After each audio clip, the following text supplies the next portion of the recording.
پاکستان میں 9 اپریل 2022 کو regime change operation ہوا، جس کے نتیجے میں تحریک انصاف کی منتخب حکومت کو کچھ اندرونی قوتوں نے بیرونی قوتوں کو ساتھ ملا کر ختم کر دیا اور نئی حکومت عوام پر مسلط کر دی گئی۔ تاریخ گواہ ہے کہ یہاں پہلے وزیر اعظم لیاقت علی خان کے قتل سے لے کر آج تک حکمران کی تبدیلی میں بیرونی قوتیں ہمیشہ ملوث رہی ہیں۔ پاکستان کو درپیش داخلی و خارجی خطرات کو دیکھا جائے اور موجودہ حکمرانوں کی ترجیحات کا جائزہ لیا جائے تو آنکھوں کے سامنے اندھیرا چھا جاتا ہے۔ 11 فروری 2022 کو پی ڈی ایم نے عمران خان حکومت کے خلاف عدم اعتماد لانے کا باقاعدہ اعلان کیا تھا۔ عمران خان نے 28 فروری 2022 کو ایک ریلیف پیکج میں بجلی کی قیمتوں پر 5 روپے سبسڈی دی، جبکہ پیٹرولیم مصنوعات پر سیلز ٹیکس اور لیوی صفر کر دی۔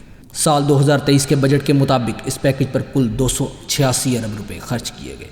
9 اپریل کو تحریک انصاف کی حکومت تو ختم ہو گئی، لیکن یہ ریلیف پیکج 3 جون تک چلتا رہا، یعنی کہ 28 فروری سے 9 اپریل تک 40 دن تحریک انصاف کی حکومت میں اور 10 اپریل سے 3 جون تک 44 دن پی ڈی ایم کی حکومت میں چلتا رہا۔ تحریک انصاف کا حصہ اس پیکج میں 130 ارب روپے اور پی ڈی ایم کا حصہ 156 ارب روپے بنتا ہے۔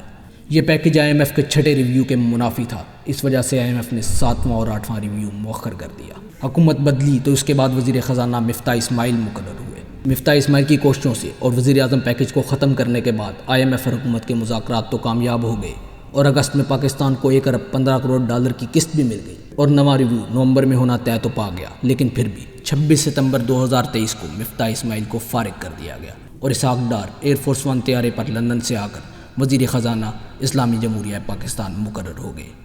اس کے بعد ہم آپ کو بتائیں گے کہ بطور وزیر خزانہ اسحاق ڈار نے کیا کیا اقدامات کیے۔ 6 اکتوبر 2022 کو وزیر خزانہ اسحاق ڈار نے مختلف صنعتوں کے لیے 110 ارب روپے کی بجلی کی سبسڈی کا اعلان کیا تھا، جس سے آئی ایم ایف ایک بار پھر ناراض ہو گیا، کیونکہ یہ سبسڈی بھی ان بجٹڈ تھی۔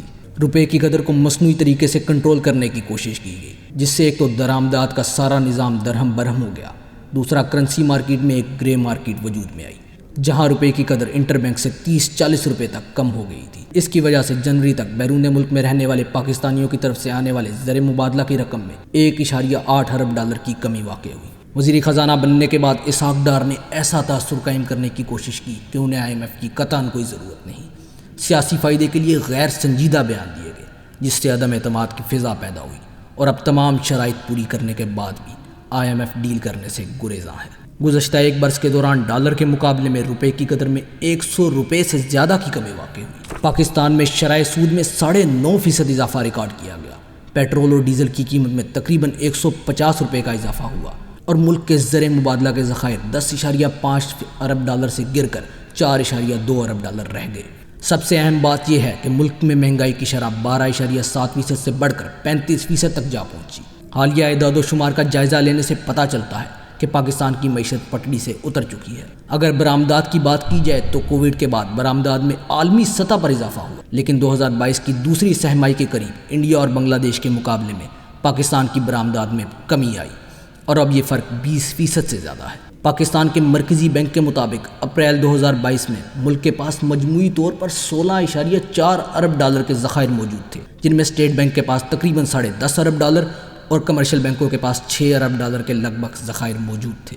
ملک کے تجارتی اور جاری کھاتوں کے خساروں کی وجہ سے ان میں مسلسل کمی ریکارڈ کی گئی اور مارچ کے مہینے کے اختتام میں یہ ذخائر 9.7 ارب ڈالر تک رہ گئے، جن میں مرکزی بینک کے پاس صرف 4.2 ارب ڈالر موجود تھے اور کمرشل بینکوں کے پاس 5.5 ارب ڈالر کے ذخائر موجود رہے۔ پاکستان میں اس وقت شرح سود ملکی تاریخ کی بلند ترین سطح یعنی کہ 21% پر موجود ہے۔ گزشتہ برس حکومت کی تبدیلی سے قبل ملک میں شرح سود 12.5% تھی، جس میں ایک سال میں تقریباً 9.5% کا اضافہ ریکارڈ کیا گیا، جو کسی بھی حکومت کے پورے 5 سال یا اس سے کم مدت کے دور میں سب سے بڑا اضافہ ہے۔ 8 مارچ 2022 کو عمران خان کی حکومت میں پیٹرول کا ریٹ 149 روپے اور ڈیزل 145 روپے فی لیٹر تھا۔ اس وقت عالمی منڈی میں تیل کی قیمت 117 ڈالر فی بیرل تھی۔ آج عالمی منڈی میں برنٹ کی قیمت 74.97 ڈالر فی بیرل ہے۔ عالمی منڈی میں پیٹرول کی قیمت میں تقریباً 43% کمی آئی ہے۔ پھر بھی آج پی ڈی ایم کے دور میں پیٹرول 272 روپے لیٹر اور ڈیزل 293 روپے لیٹر مل رہا ہے۔ پاکستان میں پچھلے 11 ماہ میں تیل کے ریٹ میں تقریباً 130% اضافہ ریکارڈ کیا گیا۔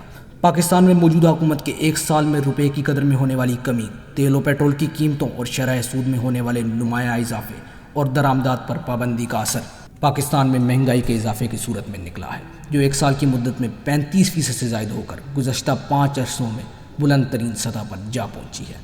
اپریل 2022 میں حکومت کی تبدیلی سے پہلے مارچ کے مہینے کے اختتام پر وفاقی ادارہ شماریات کے مطابق مہنگائی کی شرح صرف 12.7% تھی، جو اپریل و مئی 2022 میں معمولی اضافے کے بعد 13% تک پہنچی۔ تاہم جون کے مہینے میں مہنگائی کی شرح 21% سے اوپر چلی گئی۔ مہنگائی کی شرح میں مزید اضافہ جاری رہا اور جولائی میں یہ تقریباً 25% تک جا پہنچی۔ جنوری 2023 میں مہنگائی کی شرح میں معمولی اتار چڑھاؤ جاری رہا، تاہم فروری کے مہینہ میں یہ شرح 31% سے تجاوز کر گئی۔ مارچ کے مہینے میں مہنگائی کی یہ شرح تقریباً 35.4% تک جا پہنچی ہے۔ اس تمام عرصے کے دوران حکومت کی جانب سے مختلف نوعیت کے بیان دیے جاتے رہے۔ کبھی وزیر اعظم پاکستان نے کہا کہ بیگرز کانٹ بی چوزرز، وزیر دفاع نے کہا کہ ہم ڈیفالٹ ہو نہیں رہے، ڈیفالٹ ہو چکے ہیں۔ تب وزیر خزانہ کہتے رہے کہ ہمیں IMF سے ڈیل کرنے کی کوئی ضرورت نہیں۔ تو اب جب ڈیل کرنا ناگزیر ہو چکا اور ڈیل ہو رہی ہے، تو اب بیان دے دیا کہ IMF اور ورلڈ بینک کے ہم رکن ہیں، کوئی بھکاری نہیں۔